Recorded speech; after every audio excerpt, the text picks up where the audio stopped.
Welcome, and thanks for joining us for another Tuesday's live conversation. Now, before we start, I feel this episode should come with a health warning.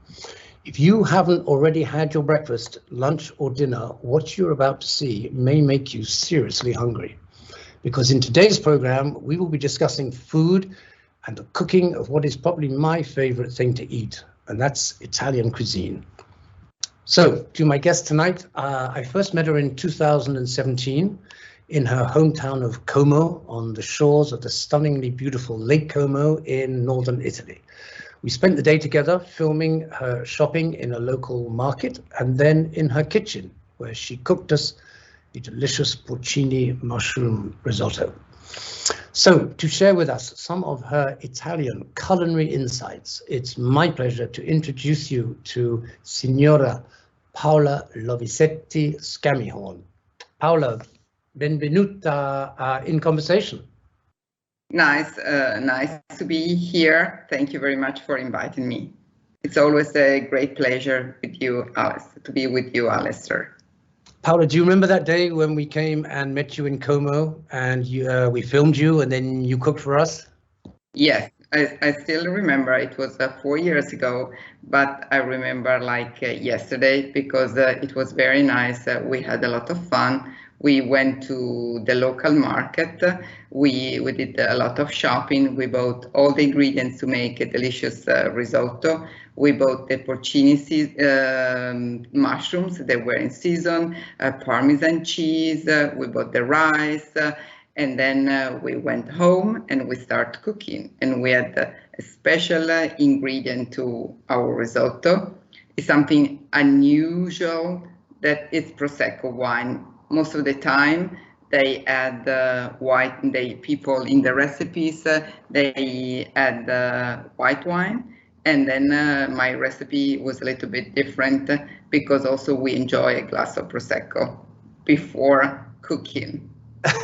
Well, Paola, let's just show a tiny little clip of that of that day in Como.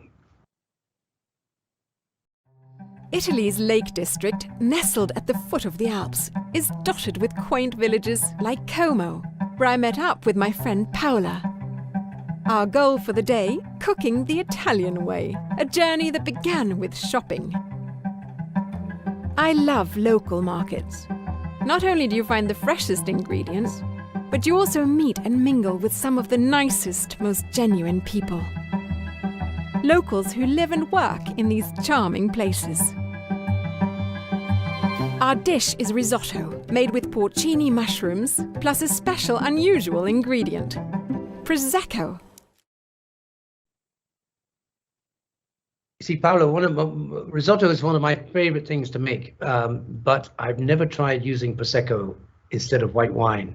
Does it change the taste or? Yeah, Prosecco, if you use a good Prosecco, a dry one, adds a very good taste to your risotto. And also I like it, as I told you, while I cooking sometimes also I like to enjoy a glass of Prosecco. I like sparkling wine a lot. All right, I guess you could get really flashy and use champagne. Yes, of course, I love champagne too. But It's my favorite wine, I should say. By the way, I just point out that anybody interested in watching the whole video of you making that wonderful risotto, they just go to exploringmore.com. It's that's what you Google, one word, exploringmore.com, and also we'll play it after this conversation. Paola, the days are getting shorter and colder, and summer is turning into autumn, and all sorts of new cooking possibilities are arising. For example, pumpkins have just reappeared in my local market here in France, and I made a pumpkin risotto last night using your recipe. Oh, great! And it was delicious. I like it. And it had a beautiful. It was delicious, and also it had a beautiful yellowy orange color to it. It looked great and it tasted great. Yes, I love pumpkin too. It's one of my favorite vegetables, and I'm very happy that now it's in season. I already just started buying it, and actually I make so many recipes with pumpkin, pumpkin risotto, pasta with pumpkin, pumpkin soup is also very nice in a cold autumn day. And also you can make delicious cakes with pumpkin pie, and also very nice aperitivo, pumpkin croquette. It's also very tasty. You see, viewers, I told you, if you haven't had lunch yet, you'll be feeling hungry pretty soon, if you're not already.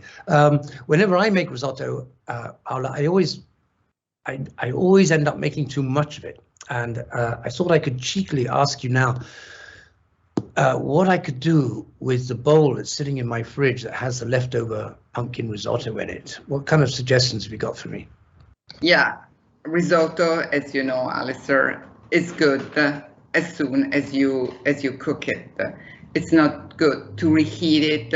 Also after half an hour is not good anymore. So, it's good that you put it in the fridge, and now you're making a new recipe, trying to reuse your risotto. For example, when I have, for your pumpkin risotto, I would suggest to make a very good pumpkin croquettes. You can add some good cheese. In France, I'm certain you have a very good cheese to add it, and maybe an egg, some Parmesan cheese. You make your croquettes and you fry them. They're very nice. Or you can, if you don't want to have a fried food, you can make a very nice savory rice cake using your risotto, adding some cheese and eggs. Yeah. I mean, one of the things I love about risotto, and we will talk about other things too, but while we're on the subject, one of the things I love about risotto, apart from the taste, is that you can't rush it. You got to take your time with risotto. You got to stir in the love. And yes, you're right. It's very nice to make it when you have friends over. Then you can talk to your friends, and then you can make your risotto. If you don't have time, I wouldn't suggest to make risotto, because the most important thing is that you have to cook it very slowly, adding the broth very slowly. This is the way you cook it, and you make it very creamy. And the secret of a good risotto should be very creamy. Paola, how would you describe the essentials, the basis of Italian cuisine to somebody who came from another planet and landed on Earth? And if you were to tell them, well, this is what Italian cuisine is like, this is what it's about, well, how would you describe that? Italian cuisine, the simplicity is the base of Italian cuisine. You don't need too many ingredients, only just a few ingredients. You have to be careful, or what you choose should be seasonal, local, and fresh. And in a few minutes, you can prepare a delicious dish. For example, pasta al pomodoro. Pasta with very nice tomato sauce and some Parmesan cheese, olive oil. It's something very tasty, and in 15 minutes you can prepare it. So, it's also very fast, tasty, easy, and healthy. So, Italian cuisine, it's based on just a few ingredients. The secret is how to combine them. This is the most important thing. You have to find because most of the people, when they cook Italian food, they put a lot of garlic, a lot of herbs, because they think that Italian cuisine is rich all of these things all together. Instead, you have to select the right ingredients for that dish. Sometimes you can use basil, sometimes you have to use sage, you have to use rosemary, but in a few recipes you mix all them up.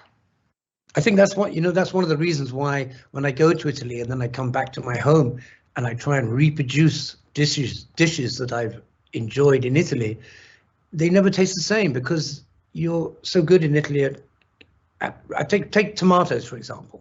I mean, an Italian tomato. I mean, I live in France, and they're pretty good with food in this country, but the tomatoes are not great where I live. And the tomatoes in Italy are, I mean, it's like a whole different fruit or vegetable. They're just amazing. And you have great basic ingredients. That's what yes, we are lucky. We are lucky because we have a good climate and also good soil.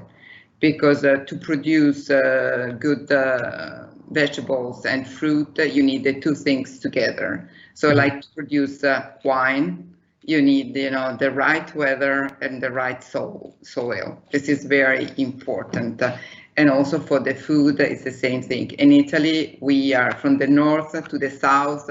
We have so many different ingredients, and the climate is very different, and our cuisine reflects the different climate we have in the north and the south. In the north, it's colder. We have more dishes that you prepare with the ingredients that are from this type of weather, where in the south, it's warmer. And of course, the tomatoes grow very well there, and you can have very good, tomatoes. For me, are staple of the Italian cuisine, because you can prepare so many recipes with tomatoes, and then sauces. You can salads. You can bake. They are the base of many dishes. Did you grow up in a house where food mattered, Paola? Where time was spent preparing it? Yes, my mom is still alive, but now cooks much less. Was an excellent cook, and I grew up cooking with her all the time. So when I was a child, I was in the kitchen with her, learning all tips and secret how to prepare tasty recipes. And it's the Italian way how people learn to cook from one generation to the other generation. And I did this with my mom, and now I'm doing the same with my kids. It's something, it's for us, especially if you grew in a family who cook a lot, it's something part of your life, be in a kitchen with your parents and cook together. I just hope that's a tradition that will continue. I think it's just wonderful. The one thing my mother showed me how to cook was a bechamel sauce, or a white sauce, it's often called. Yeah, but that's also important, because you can prepare so many dishes with bechamel. Exactly. And it's not very easy to make a good one. And yeah. And she taught me, and I can remember standing on a stool right next to her and stirring in the flour, yes, and the butter and the milk, yeah. But do Italian children still learn from their mothers? I mean, are they still interested in what they eat? The children are interested in cooking. I think it depends on the parents to expose them to cooking.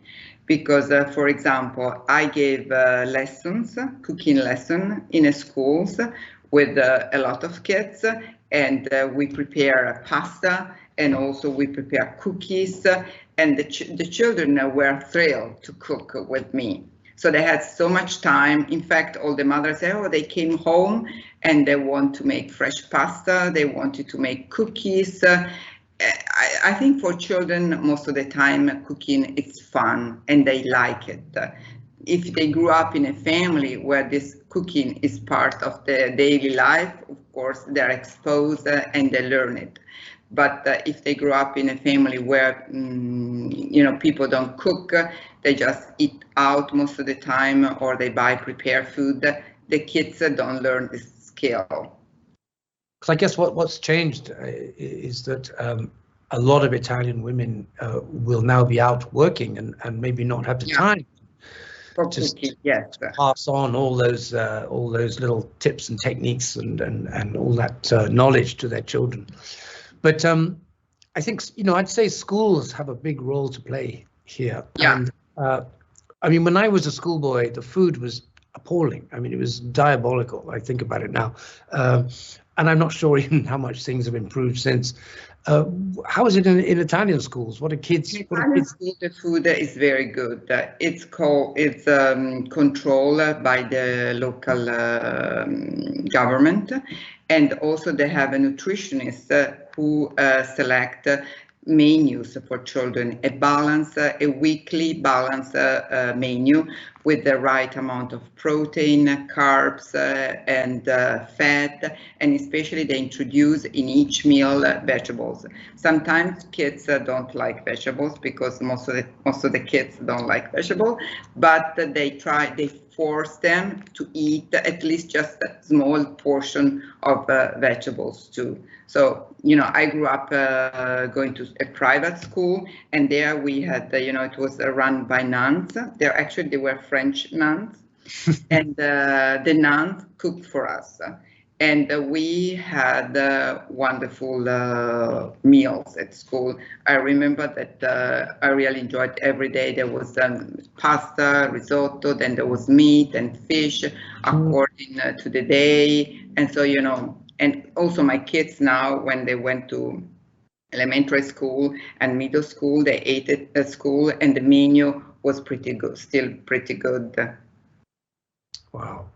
And you talking of school, you give classes, cooking classes. Have those started up again? I imagine you had to shut down during the during COVID.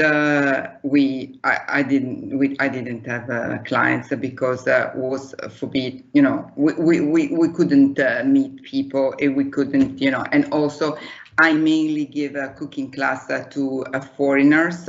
And so, we didn't have a tourist. Last year, I didn't do any cooking class. And this year, fortunately, with vaccines and in Italy, we have the Green Pass, people start moving again.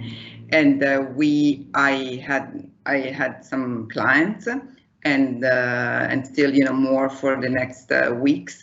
So I'm pretty content about that because I like giving cooking classes. I meet different people and I share my passion with them. And this is something I like. And tell me how they work. I mean, how many are you and what do you teach them? My cooking classes are a little bit different than traditional, than what you expect from a cooking class, because I invite people at my house. They are private, tailor-made. I discuss the menu with my clients, and actually we cook something they like. For example, if you want to have risotto, you ask me the type of risotto. I give you maybe some tips how to select the ingredients.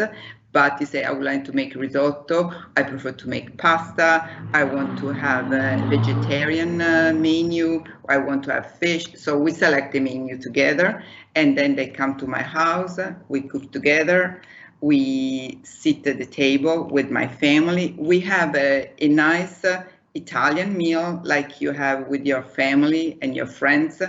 I want they experience the Italian culture through my food. This is, I think, is the best way to being in Italian home with Italian people and experience. This is part. It's more an experience than a cooking class, I should say.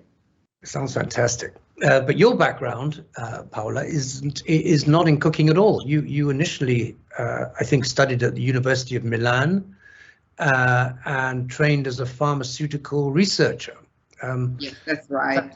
Right. So what happened? One day you thought, cooking, that's for me. Yeah. When I went to school, of course, I like chemistry. I like biology. I like nutrition as well. So I decided to become a pharmacist.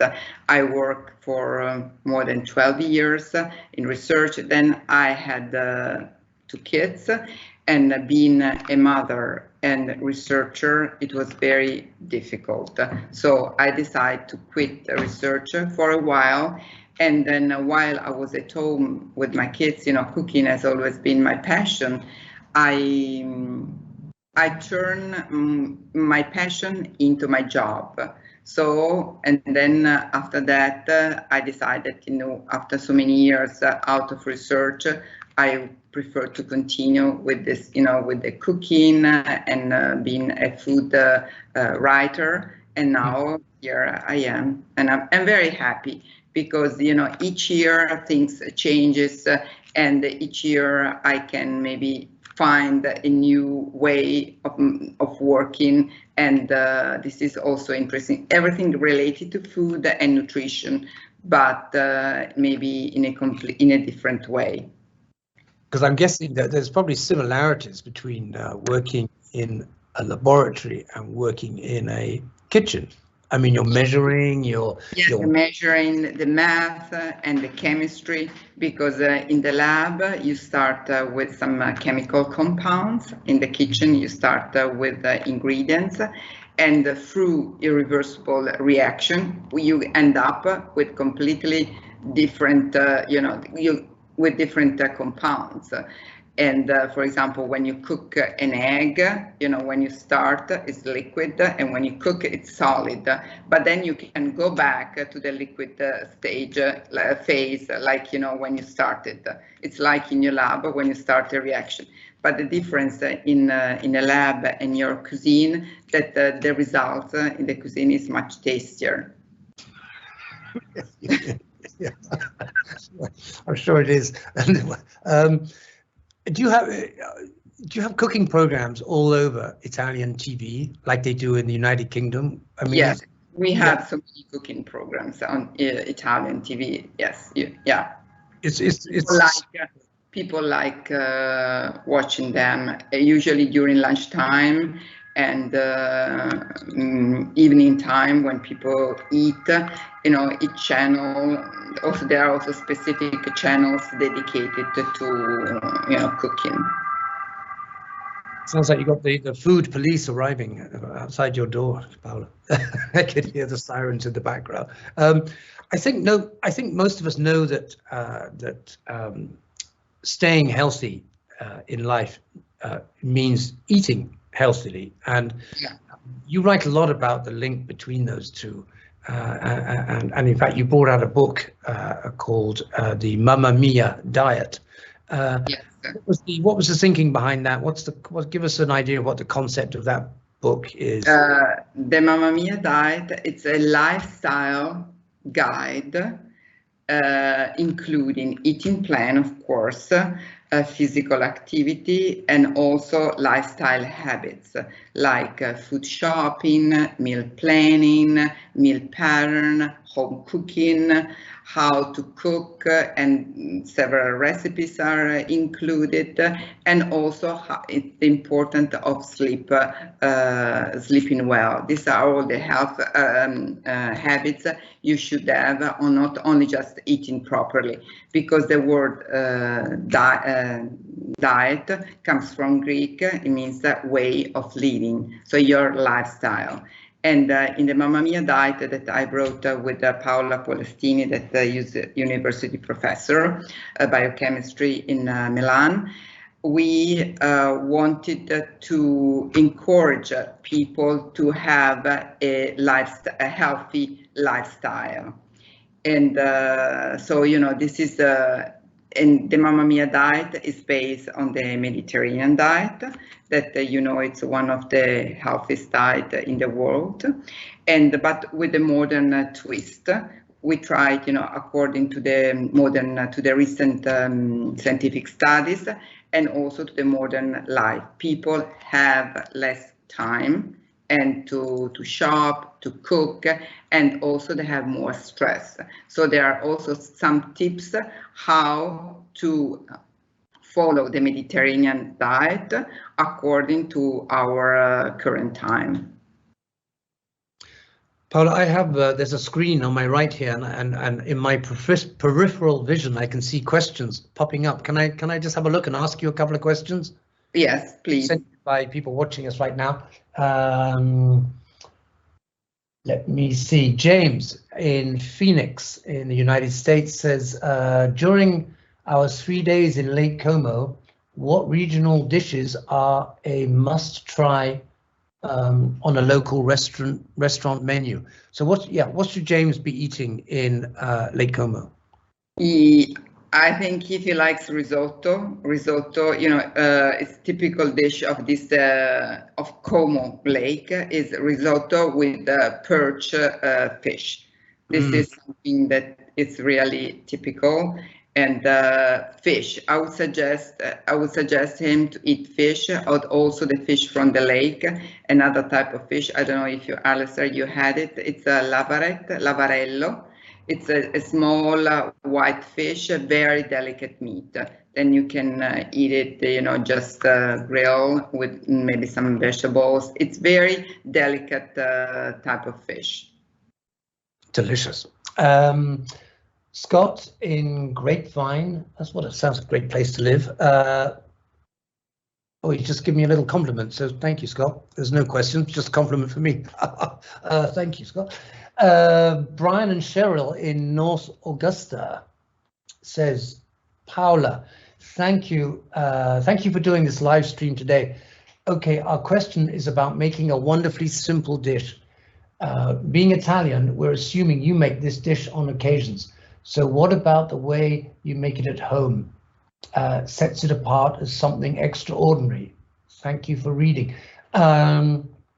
It's a very, sorry, I missed that. It's a very simple dish. It's a classic, and I'm not sure I'm going to pronounce it right. Is it cacio e pepe? Pasta cacio e pepe. Yeah. Cacio e pepe. It's typical from Rome. It's usually you have spaghetti. Cacio is the pecorino cheese that in Rome is called cacio. And then you make like a sauce. You have to make a very creamy sauce with grated pecorino cheese, a lot of pepper. You make creamy, adding a little bit of the cooking water, rich in starch, and then you make creamy, and then you use as a sauce for your pasta. The tricky part is to make this sauce very creamy, and then you have not to heat it on the stove, because otherwise, it's get very lumpy and it doesn't stay creamy. I know what you're talking about, and I've made it myself, and you're right. And I think it's worth saying right now that, cooking with pasta is not as simple as it seems, and especially what you just said, the way of using almost in all pasta dishes some of the cooking water and using. It's very important. It's very important. Yeah. At the end, usually when I make a pasta sauce, I reserve a little bit of the cooking water that is rich in starch, and I add it to my sauce to make the sauce very creamy. This is the one thing that most of the foreigners, most of my guests tell me. If I rinse my pasta, I never, just with cold water, in case maybe if you want to make pasta salad and you want to stop the cooking procedure. And also some people, they say how you can you can decide when pasta is done.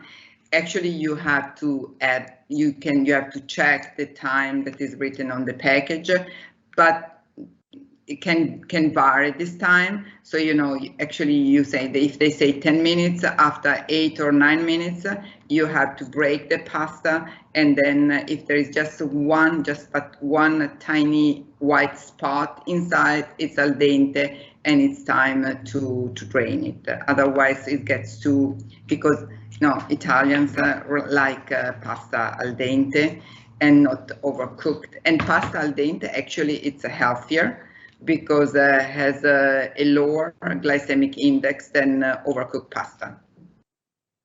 So what about you? Is it true? I mean, I've read somewhere that the way to test whether pasta's done or not is to take some and throw it against your kitchen wall. This is like glue. This is like glue. According to me, it's overdone. It's like, it's sticky, and this is not. It's not good. if the pasta sticks to your kitchen wall, it's overdone. Yes, it's overdone. Plus, it makes a kind of mess of your kitchen, doesn't it? And it's not as tasty as pasta al dente, because when you drain the pasta, you add to the sauce is warm, and the pasta continues cooking. So, when you remove from the water, it should be at least 1 minute before the cooking time, because otherwise, then it's too cooked, yes, overcooked. Yeah. And one thing I do, and you'll tell me if I've got this right or not, is, and it's again because I read it somewhere, is that the water in which you cook the pasta should be salty like seawater. I think that's too much? Am I putting too much salt in my pasta? Yeah, yes. Usually, if you read the Mamma Mia diet, you shouldn't add too much salt, because we know that salt is not too much salt, only just a little bit. It's good, gives a good taste, and it's healthy, but we should limit it, the amount of salt. So I don't add too much salt to my cooking, the pasta cooking water.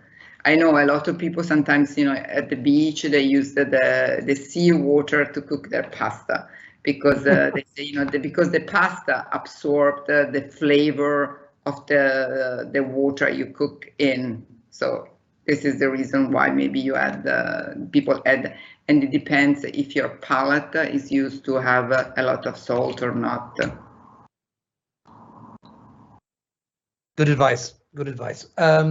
A question from Magda in New York City. Hi, Magda. Says, quite simply, how do we find out about your classes? You can find out, through my blog, Passion in Cooking. There is one page dedicated to cooking class. You can send an email, and then I will send you all the information, and then we can decide the menu together, and then I can book the class for you. Okay. Yeah. Okay, just breaking up a little bit there, Paola. At least you are on my end. Can you hear me okay? Yes, perfect. Okay, we'll continue. Yeah, because you have a blog, the Magda, the blog is called Passion and Cooking. And I've heard you talk in interviews that you've given, Paola, about the importance of following your passion in life. And that's something we hear a lot. If you want a happy life, you must follow your passion. But just the other day, someone said to me that she didn't feel she really had a passion. And you know what? I get that. I don't think all of us have a passion that's just screaming to get out. So what would you say to someone who felt that way? For me, everybody has a passion, but they don't know. Because it's important. Okay, it can be something very immediate that you can have a passion, and also when you are a child. But I think it's very important that you experience different things. You test different things, like children. Children don't know what they will become when they're adults, but they experience different things. And so, this is very important. For example, I give you only just a simple example. During lockdown in Italy, during the coronavirus lockdown, we had to stay home, and our life changed completely. And then we had to find activities that we didn't do before, and then to try to cope with anxiety, loneliness, and a lot of people discovered their passion in cooking, because it was activity you could do at home, being at home, and they say, oh, really, and now they are continuing cooking.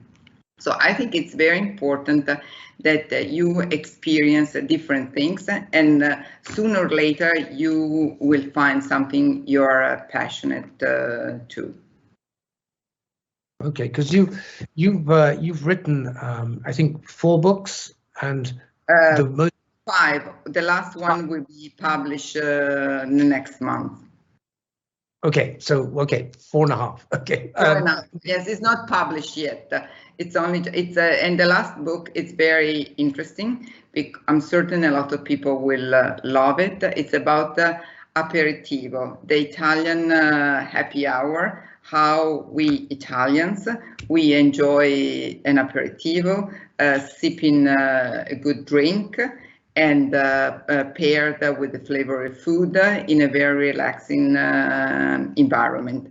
And I wrote this book with an extraordinary wine critic, Eleonora Scholes, and she selected all the drinks for me to pair with the food. So it's an interesting book. The research must have been really hard work on that book. Yeah, actually, I wrote this book during lockdown. So my family, especially my husband, who likes aperitivo, was very happy because he had the opportunity to taste so many aperitivi than he hadn't had before. That's great. But the book I was going to ask you about that you wrote before the one that it's coming. The coronavirus. Yes. It's called Coronavirus: The New Normal. Yeah. And now, what is that about? It's the way we Italians we cope with the first wave of COVID. It was in March 2020.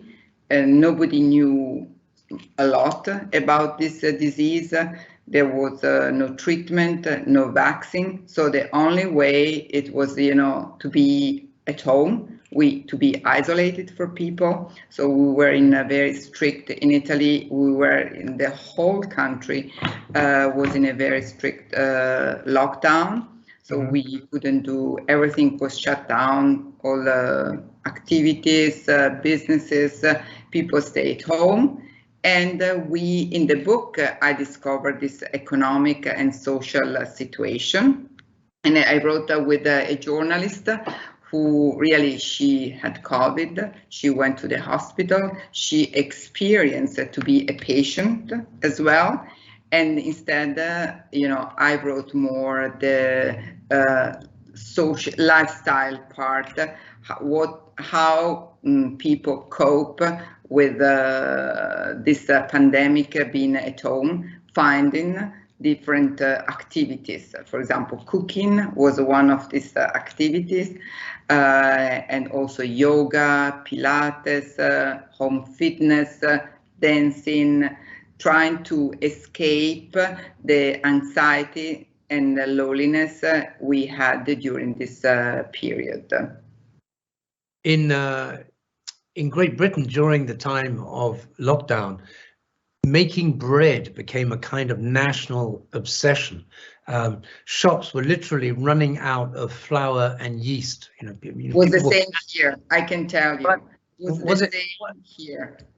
What I want to say was that I think it's very interesting that in a time of stress and worry and uncertainty, people were finding comfort in making one of mankind's oldest recipes, bread making. And I was going to ask you, was there a similar? It was the same. It was very difficult to find the flour and especially yeast. The first weeks, actually, I started making the Irish bread that you can use baking soda instead of yeast, because it was not possible to find it.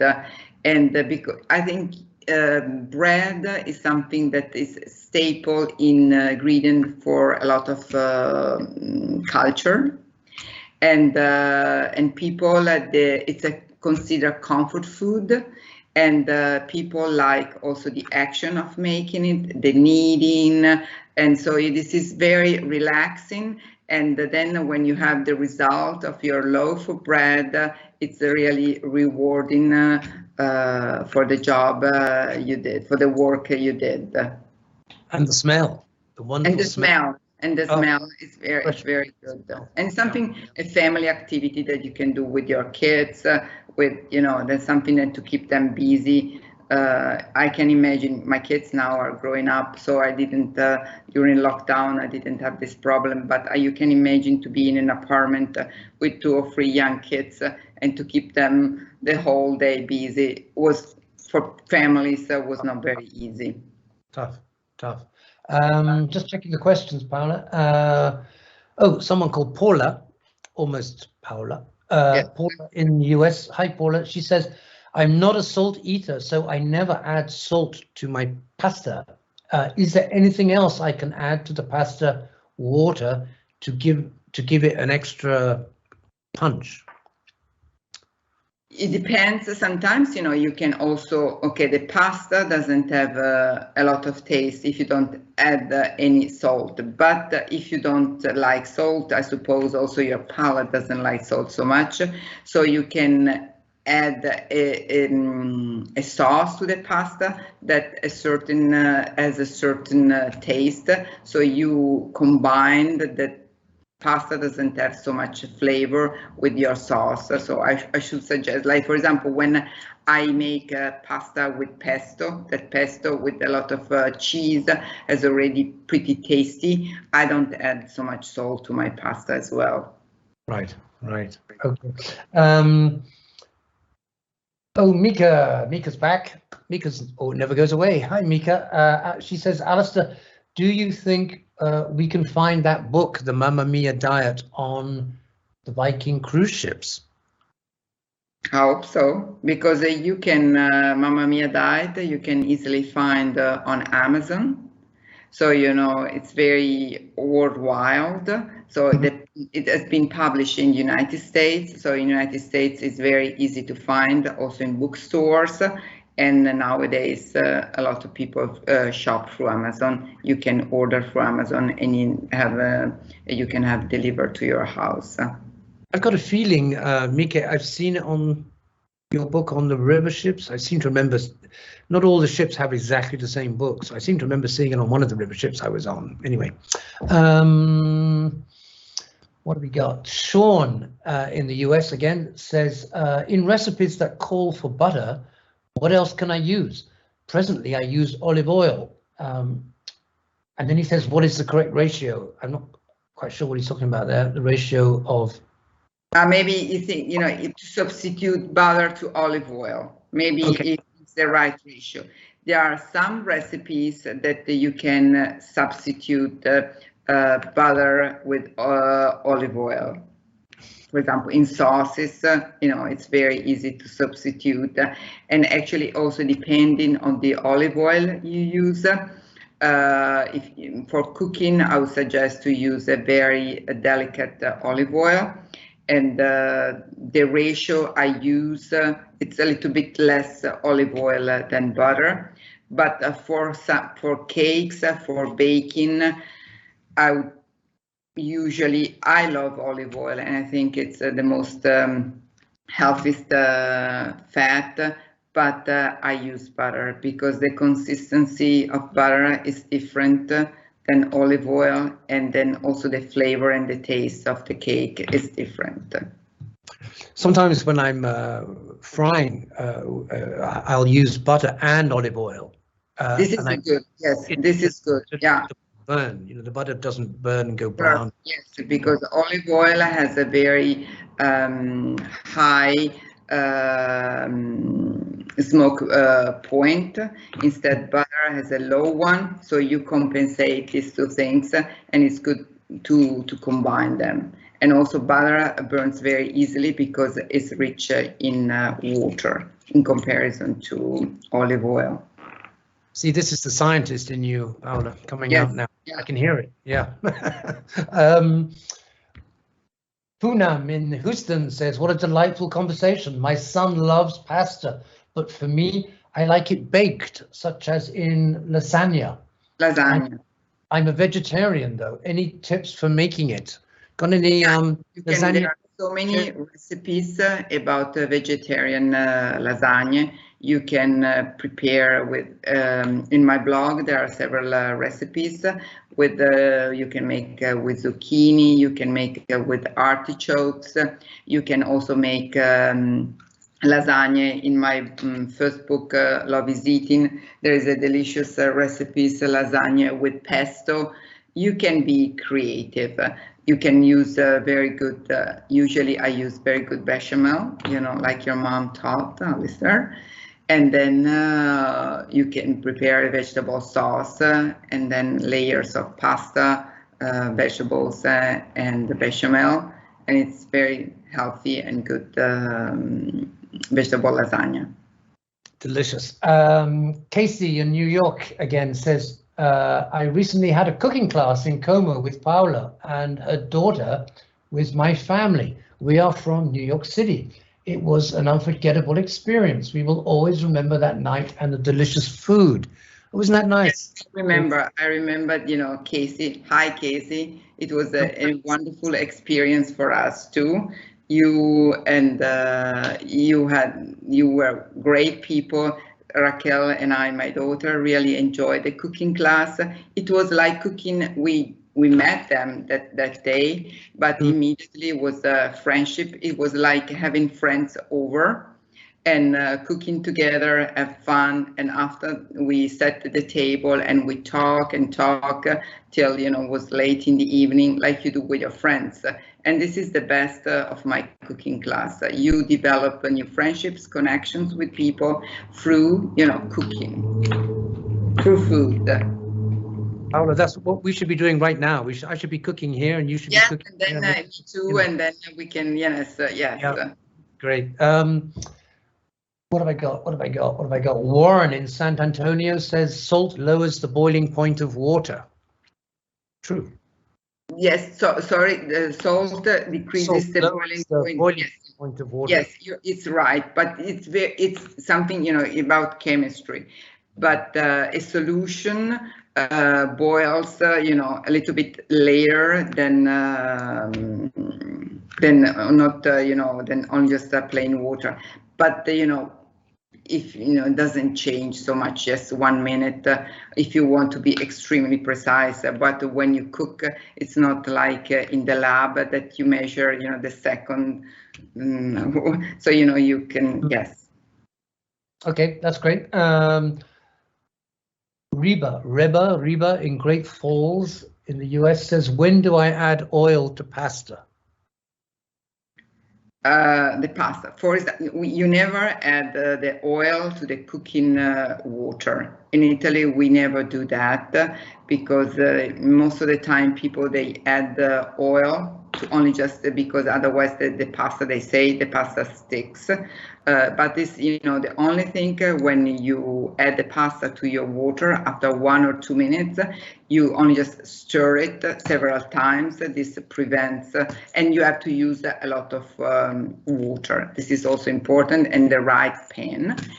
And usually you add olive oil after you drain the pasta, if you want only just to have pasta with olive oil or maybe with your sauce, but when the pasta is drained. You just made me think of a restaurant I was in once, and in the kitchen they had the special area for cooking pasta, and obviously it was a restaurant, so they were cooking lots and lots and lots of pasta in the same water. Yes, but it was wonderful because at the end of the evening, this water was like a sauce on its own. It was with all the starch that had come from the pasta, and it was just fantastic. And then of course you could add it to the dishes. To the dishes, it's very rich in starch. It's like a cream actually because you have a lot of starch. Then yes, it's very creamy. Getting a lot of cooking questions coming in. Let me see what we got. People are really interested in cooking. No, I think it's great. Okay, Greg and Wendy. Hi, Greg and Wendy. There's good friends of mine. It says, wondering your best advice for pasta preparation. Do you like to include eggs and flour or something more minimal?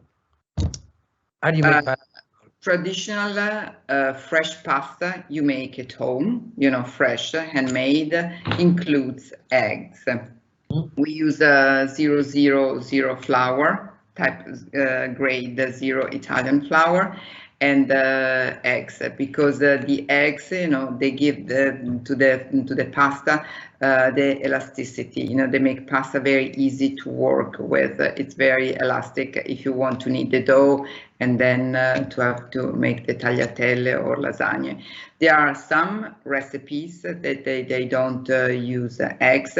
For example, if you know the orecchiette from the south in Puglia, the ears, they only just use semolina flour and water. Sometimes it depends on the type of flour you use for making pasta, but this type of, if you don't use eggs, I would suggest that it's better to make short pasta. That because if you want to make your pasta pretty elastic, it's very easy, to roll it. It's better you use the eggs.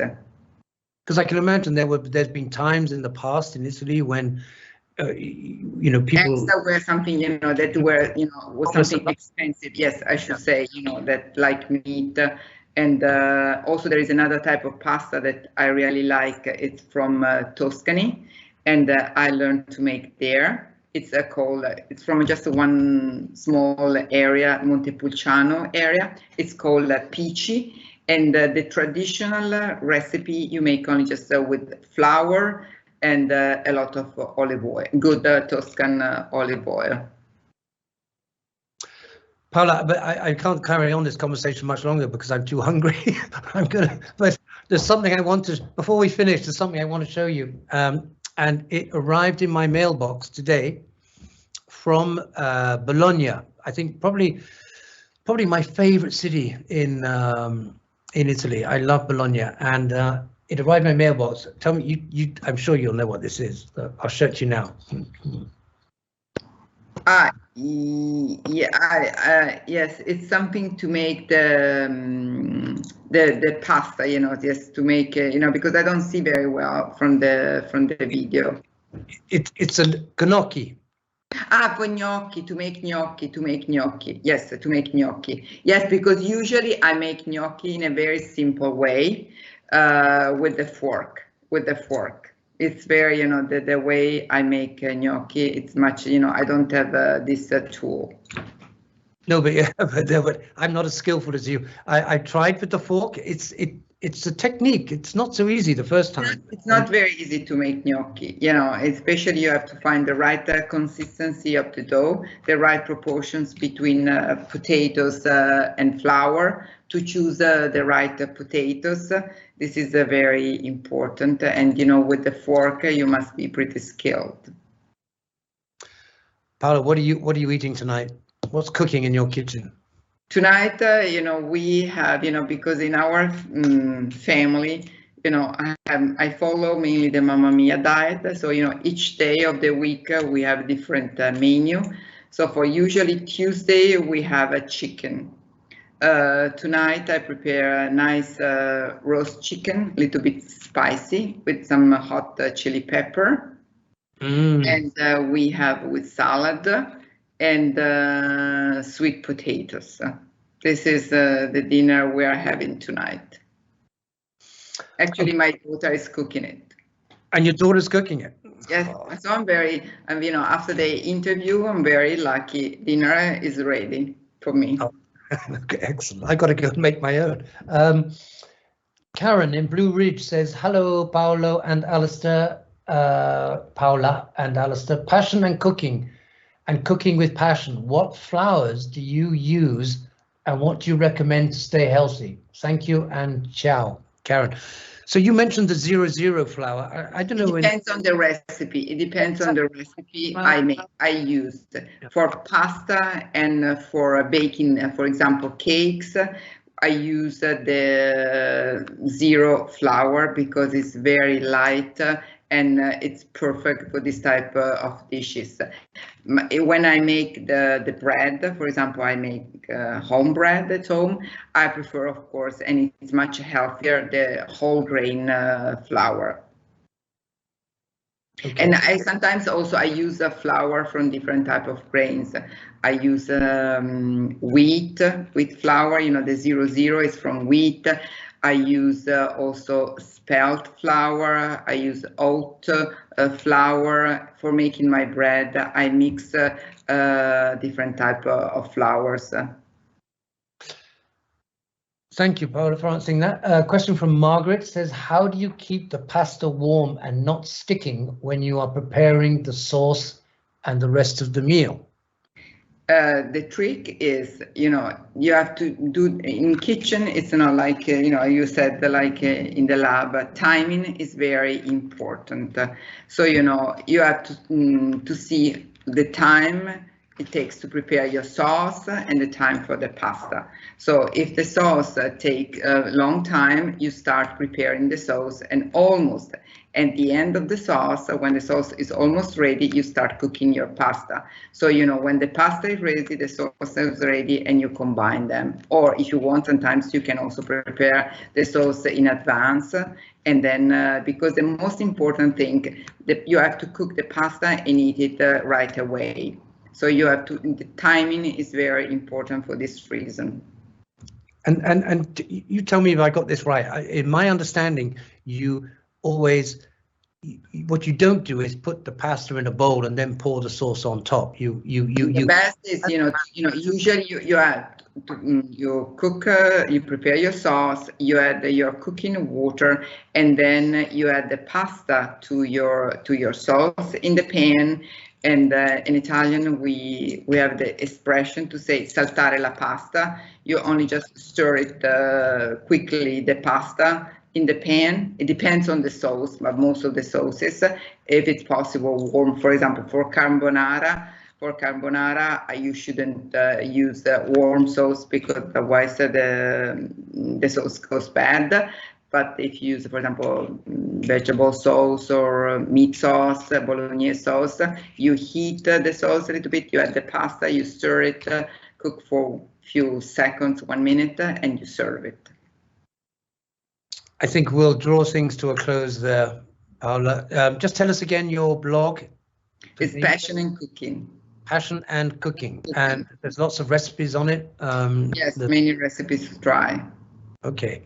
All right. Thank you, Paola, so much for joining me and in conversation. Sure. Thank you. I appreciate it. Now go and enjoy that chicken your daughter's cooked for you. Okay. Thank you very much. Have a nice evening too. Thank you. And a big thanks as well to Paola and to the production team, Heather, Claire, and James. All of them essential ingredients in the Viking.TV risotto. Until next time, arrivederci. Italy's Lake District, nestled at the foot of the Alps, is dotted with quaint villages like Como, where I met up with my friend Paola. Our goal for the day, cooking the Italian way, a journey that began with shopping. I love local markets. Not only do you find the freshest ingredients, but you also meet and mingle with some of the nicest, most genuine people. Locals who live and work in these charming places. Our dish is risotto, made with porcini mushrooms, plus a special unusual ingredient, Prosecco. So this Prosecco is not for us, it's for the rice. Yeah, but I think we can have a glass too, yes. Okay. Yeah.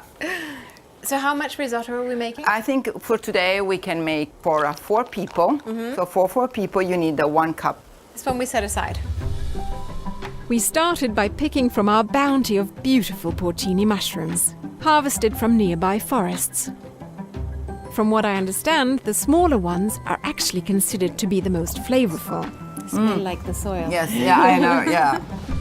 The next step is to roll up your sleeves and start cleaning, since risotto con funghi porcini requires about 1 pound of mushrooms to serve 4 to 5 people. Yeah.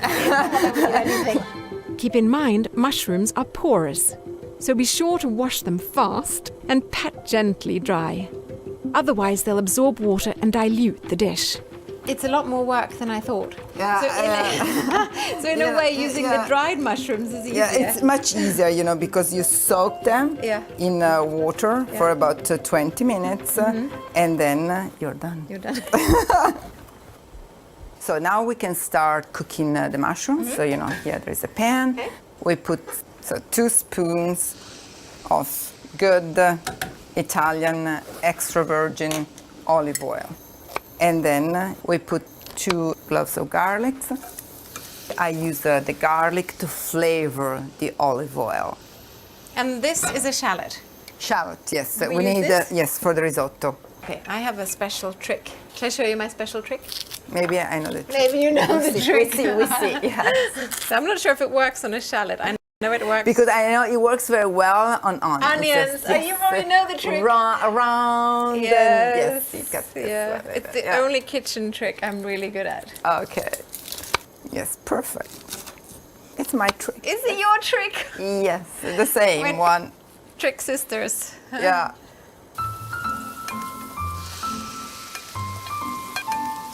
The mushrooms, sliced vertically 2 to 3 millimeters in width or 1/8 of an inch, are then gently sautéed for approximately 3 minutes over medium heat until soft.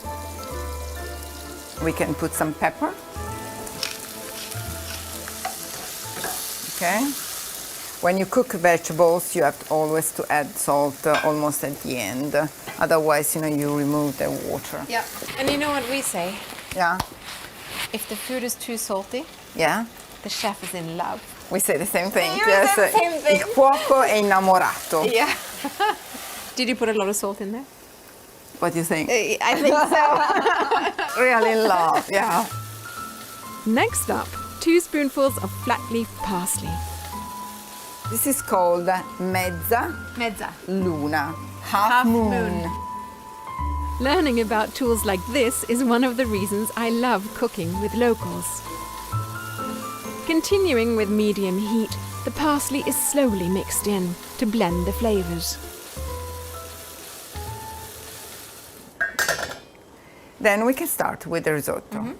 Butter. For risotto, you so start now you use butter. butter, yes, because the risotto is a typical dish of the north of Italy, and in north of Italy we use more butter than olive oil. And it's special risotto rice, right? Yes. Yeah. Short and fat. The grains are pretty big, and this type of rice is very rich in starch. So when you cook it, it releases all the starch and makes the risotto very creamy. As the butter becomes liquid, the shallot is added and sautéed. It starts smelling really good now. It's very nice. And then we add the rice. It's about almost 2 cups. Now you have to coat the rice with the butter and the shallot. And I think this is a very important step. I was not aware of that. In this way, you regulate the absorption of liquid of the rice during cooking. So it doesn't become so mushy. Yes. Now, the step of Prosecco. The secret ingredient. The secret ingredient.